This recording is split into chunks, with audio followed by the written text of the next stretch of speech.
I was just thinking the other day that let's assume that Mary Landrieu loses.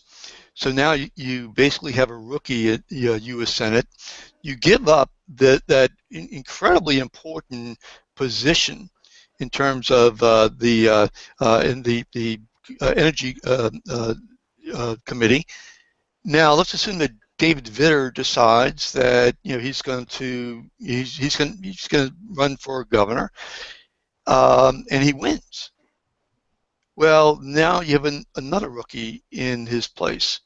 So I'm not, again, this is not a support of anything, but Louisiana could be in a situation where it has two rookies as U.S. Senate.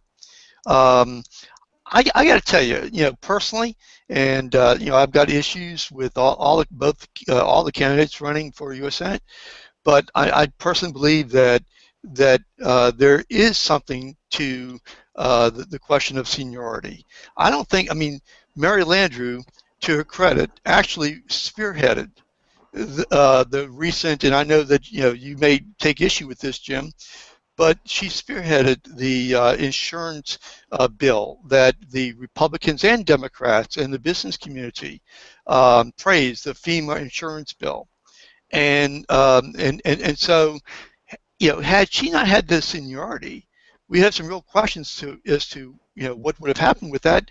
And the insurance premiums, although it's not perfect bill, the insurance premiums would have skyrocketed.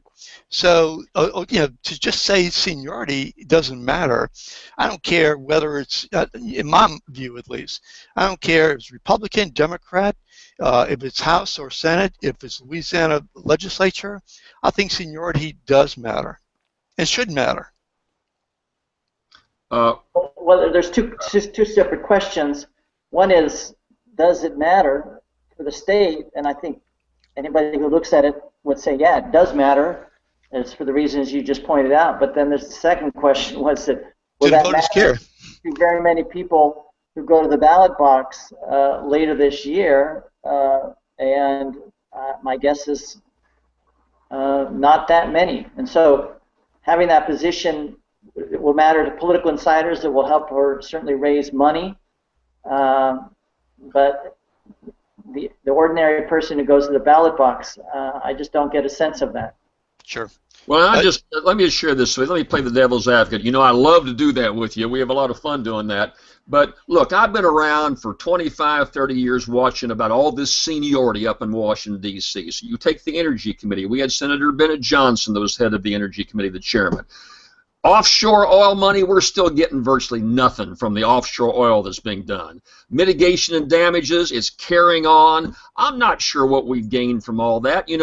What would have happened if we didn't have any oil in this state? Back in 1955, 1950, all the southern states are on about the same even par.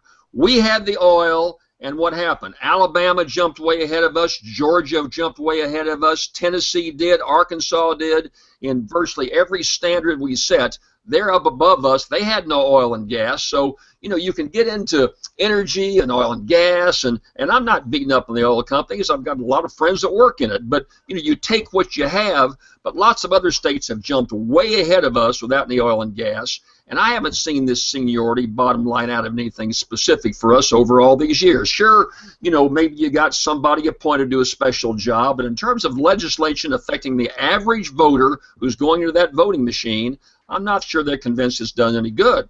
And then I also think the voters, like the, I want to say, don't want to use foul language, but the shit kickers out there, the Ted Cruzes, the Rand Pauls, they're out there stirring a lot of people up, not just the Tea Party people. Like I say, those two guys are the leading candidates for president of this country in the Republican Party. So voters are cynical, they're upset, they're mad, they don't like either party, and so it's a pretty good, look, if I were running this time around, I'd sure rather be running as the challenger rather than as the incumbent.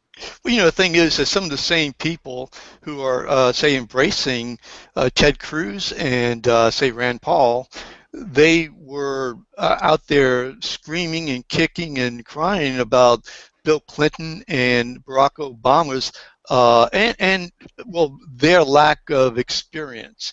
I mean, I've read that they've said that Obama was the least experienced person running for governor. So, I mean, running for president. So, I don't know. I just think that senior, in my mind, again, I think He won big. matter in terms he of won big. He won big. Yeah. He won big. Bill Clinton beat an incumbent president. Won big. So. Yeah. As I say, and they were the challengers. So no, I'm not talking about whether or not somebody can win or lose. Yeah, we know that somebody who has, say, you know, who's telegenic and you know, can get the crowd roused up, that person can win, whether it's U.S. or local politics. But to me, is the government, is the state or the country served better by having experience? And you know, my opinion is yes, it served a lot better. Well, certainly, if I were a U.S. senator, I'd want to be chairman of the committee and have a big plush office out that way. But I'll go back Come to on, Jim. Now that's, you know, you're going to say that. I mean, you. I mean, you know, you ran for, you were state senator. You ran for Secretary of State. You won insurance commissioner. You don't think that prior experience was a benefit for you in terms of insurance commissioner? Benefit for me, but I go back to what Tyler said. I think that when an overwhelming majority of voters go in to pull that lever, the fact that someone's been up there for a number of years isn't going to make that much difference in the turnout, you see, in who actually votes. That's the point I'm making. Yeah, I agree with that, but I'm talking about the actual impact upon the government, the country, the state, whatever. Do we rather have a bunch of rookies at U.S. Senate and House of Rep, in the State Department, in the administration? Is that what we want? Is that what we want? Are we saying that experience doesn't make any difference? Well, look, we can debate this as long as you want. I can go back over. I wrote a column about a month or so ago at JimBrownUSA.com talking about what Louisiana has gotten back from the federal government. We have all our oil and gas taken away from us. And I'll go down the list. This may not be the best time to do this, but you take highway funds. We send, for every dollar we send to Washington, we get about 90 cents back. Nursing homes, we get much less, way much less than the national average coming in to our nursing homes, and that amounts to billions of dollars. Level after level shows me that we haven't often gotten a fair shake, and who's been representing us up that way. And so you take the whole flood insurance thing that we talked about. First of all, why did those rates have to go up in the first place? Because our big, strong congressional delegation let it slip right by them. Sure, so if we have a bunch of rookies running government, then we're going to do better?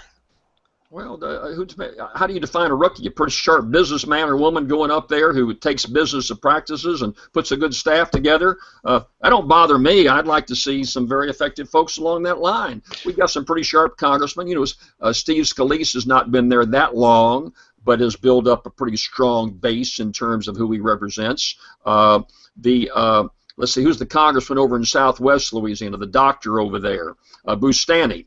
Hadn't been there that long, very close to the speaker, built up his particular base. So, you know, that's where talent comes in. And, you know, you can argue it several ways, but I just don't think it's going to have an effect on whether you and I agree on this. When it comes to election time, all that experience, if Mary Landrieu tries to tout all that experience, I don't think that's going to be the turning factor in how whether people vote for her or against her. And I agree with you there. I just disagree with the quality of the government. Tyler, you want to chime in here? I have one more area of or topic that I want to talk about. But do you want to chime in on this part? I think you guys have said it all.